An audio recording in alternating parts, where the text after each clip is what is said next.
मुसलमानों का एक ऐसा संगठन जिसने अपने आगे सरकार को झुकने के लिए मजबूर किया और एक बार फिर मोदी सरकार को झुकाने की कोशिश में लगा है। इस संगठन का नाम है ऑल इंडिया मुस्लिम पर्सनल लॉ बोर्ड, जिसकी वेबसाइट के पोस्टर पर लिखा है the government will change but the Islamic law can never be change. Board ने यहां तक कह दिया कि मुसलमान किसी से नहीं डरता, तुम्हारी गोलियां कम पड़ जाएंगी लेकिन हमारे सीने नहीं कम पड़ेंगे। लेकिन फिर सवाल उठता है कि आखिर ऑल इंडिया मुस्लिम पर्सनल लॉ बोर्ड है क्या? ऐसी ताकत क्या है इसके पास कि ये करोड़ों मुसलमानों को एक कर सरकार को झुकाने में लगा है? तो आज हम जानेंगे ऑल इंडिया मुस्लिम पर्सनल लॉ बोर्ड की रियल स्टोरी।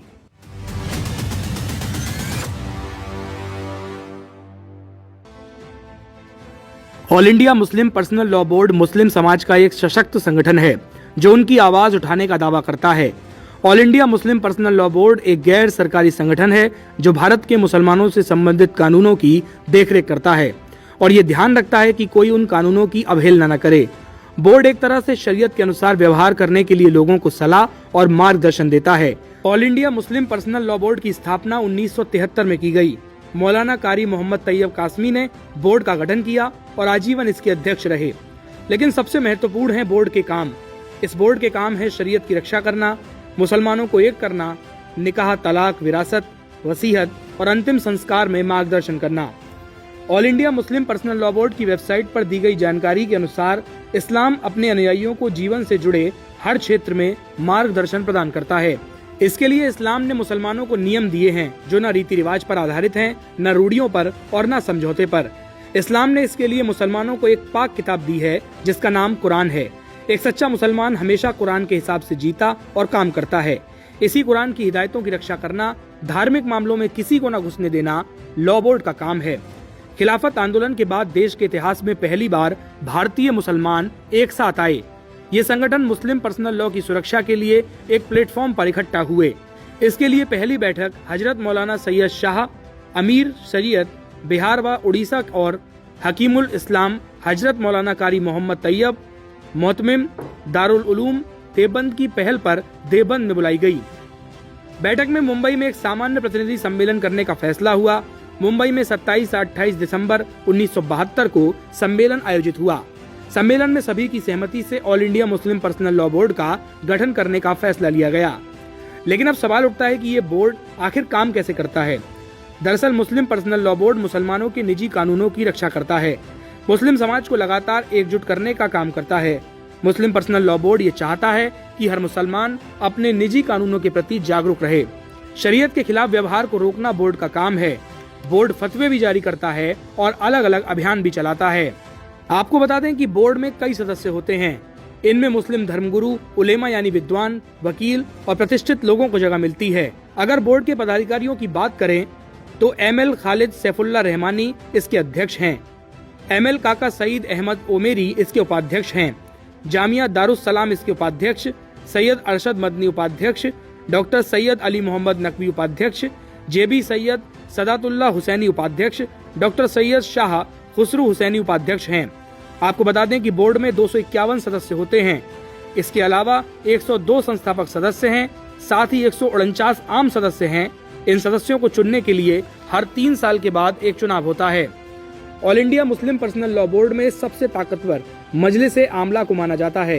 ज्यादातर अधिकार इसी के हाथ में होते हैं। इसके सदस्यों की संख्या 51 है। इनमें 5 महिला और 46 पुरुष हैं। ये सदस्य भी बोर्ड के 251 सदस्यों में से ही चुने जाते हैं। इसे मुसलमानों का सबसे शक्तिशाली संगठन कहा जाता है। दरअसल संगठन में मुसलमानों के सभी समुदाय एक साथ एक मंच पर हैं। इसमें सुन्नी, शिया के सभी संप्रदाय एक साथ हैं। इस संगठन में बड़ी तादाद में मुसलमानों का पढ़ा लिखा तबका है। इसमें मौलाना, वकील, डॉक्टर, पत्रकार, समाजसेवी, सांसद, पूर्व सिविल सेवा जज, पुलिस अधिकारी शामिल हैं। बोर्ड के ज्यादातर अध्यक्ष उत्तर भारत के सुन्नी समुदाय से ताल्लुक रखते हैं। ऑल इंडिया मुस्लिम पर्सनल लॉ बोर्ड के तहत कई समितियां भी आती हैं। लेकिन अगर आप इस बोर्ड की ताकत को जानना चाहते हैं तो आपको साल 1975 में जाना होगा। दरअसल साल 1975 में शाहबानो के पति मोहम्मद अहमद खान ने उसे तलाक दे दिया। शाहबानो और उसके 5 बच्चों को उनके हाल पर छोड़ दिया। उस समय शाहबानो की उम्र 59 साल थी। शाहबानो ने बच्चों के लिए हर महीने गुजारा भत्ता देने की मांग की, लेकिन उसके पति मोहम्मद अहमद खान ने शाहबानो को 3 तलाक दिया, जिसके बाद उसने किसी भी तरह की मदद देने से इनकार कर दिया। शाहबानो ने अदालत से न्याय मांगा। हालांकि उसके पति मोहम्मद अहमद खान ने दलील दी कि 3 तलाक के बाद इद्दत की मुद्दत तक ही तलाकशुदा महिला की देखरेख की जिम्मेदारी उसके पति की होती है। तलाक के बाद गुजारा भत्ता देने का कोई प्रावधान नहीं। आपको बता दें कि ये पूरा मामला मुस्लिम पर्सनल लॉ से जुड़ा था। लड़ाई सुप्रीम कोर्ट पहुंची। 5 जजों की संविधान पीठ ने 23 अप्रैल 1985 को मुस्लिम पर्सनल लॉ बोर्ड के आदेश के खिलाफ जाते हुए शाहबानो के पति को आदेश दिया कि वो अपने बच्चों को गुजारा भत्ता दे सके। सुप्रीम कोर्ट के आदेश के तहत हर महीने मोहम्मद अहमद खान को 179.20 रुपए देने थे। इस आदेश में संविधान पीठ ने सरकार से समान नागरिक संहिता की दिशा में कदम आगे बढ़ाने की अपील की। समान नागरिक संहिता वाली टिप्पणी और इस फैसले को लेकर मुस्लिम पर्सनल लॉ बोर्ड ने जमकर नाराजगी जताई। मुस्लिम कट्टरपंथियों के विरोध के आगे राजीव गांधी की सरकार ने घुटने टेक दिए। सरकार ने सुप्रीम कोर्ट के फैसले को पलट दिया। फरवरी 1986 में संसद में सरकार ने द मुस्लिम वुमेन एक्ट 1986 पेश किया। नए कानून के तहत मुस्लिम महिलाएं धारा 125 के तहत गुजारे भत्ते की मांग नहीं कर सकती थीं।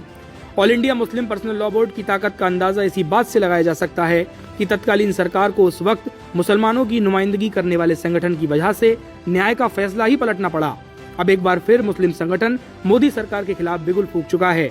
ऑल इंडिया मुस्लिम पर्सनल लॉ बोर्ड ने शुक्रवार को देश भर में वक्फ बचाओ अभियान की शुरुआत करने का ऐलान किया। इसका पहला फेज 7 जुलाई से 87 दिनों तक चलेगा। इसमें वक्फ कानून के विरोध में 1 करोड़ हस्ताक्षर कराए जाएंगे जो पीएम मोदी को भेजे जाएंगे। इसके बाद आगे की रणनीति तय होगी। AIM-PLB के महासचिव ने मोदी सरकार के खिलाफ ऐलान करते हुए कई बड़ी बातें कही हैं। आपको बता दें, अगर इस कार्यक्रम की बात की जाए तो 22 अप्रैल को दिल्ली के तालकटोरा स्टेडियम में तहफ्फुज़े औकाफ कारवां का ऐलान किया जाएगा। 30 अप्रैल को रात 9 बजे देश भर में लोग अपने घरों, दफ्तरों और फैक्ट्रियों में आधे घंटे के लिए लाइट बंद कर ब्लैकआउट के जरिए विरोध करेंगे। 7 मई को दिल्ली के रामलीला मैदान में एक और बड़ा कार्यक्रम होगा। चूंकि ये बिल पास हो चुका है और एक्ट बन चुका है, तो हमारा एहतजाज अभी भी जारी है और जब तक जारी रहेगा, जब तक कि ये बिल वापस नहीं लिया जाता। तो ऑल इंडिया मुस्लिम पर्सनल लॉ बोर्ड ने बहुत गौर फौज के बाद में एक लॉन्ग टर्म पॉलिसी के तहत में वक्फ बचाओ मुहिम का आगाज करने का प्रोग्राम बनाया है। वक्फ कानून में मुतनाज़ा तरमीमात पर ऑल इंडिया मुस्लिम पर्सनल लॉ बोर्ड की वक्फ बचाओ मुहिम ये 11 अप्रैल से 7 जुलाई तक 2025 में 7 जुलाई तक जारी रहेगी। होगा। अब देखना होगा कि बोर्ड क्या देश के मुसलमानों को एक कर मोदी सरकार को झुका पाएगा या नहीं। लेकिन इस बोर्ड ने सरकार के साथ 2-2 हाथ करने की पूरी ठान ली है। आज हमें बिस्मिल का वो शेर भी याद आता है कि वक्त आने पर बता देंगे तुझे ऐ आसमां, हम अभी से क्या बताएं क्या हमारे दिल में है। अब देखना होगा कि बोर्ड के दिल में क्या है और देश के मुसलमानों के दिल में क्या। आज के लिए फिलहाल हमें इजाजत दीजिए। हम हाजिर होंगे एक और नई रियल स्टोरी लेकर।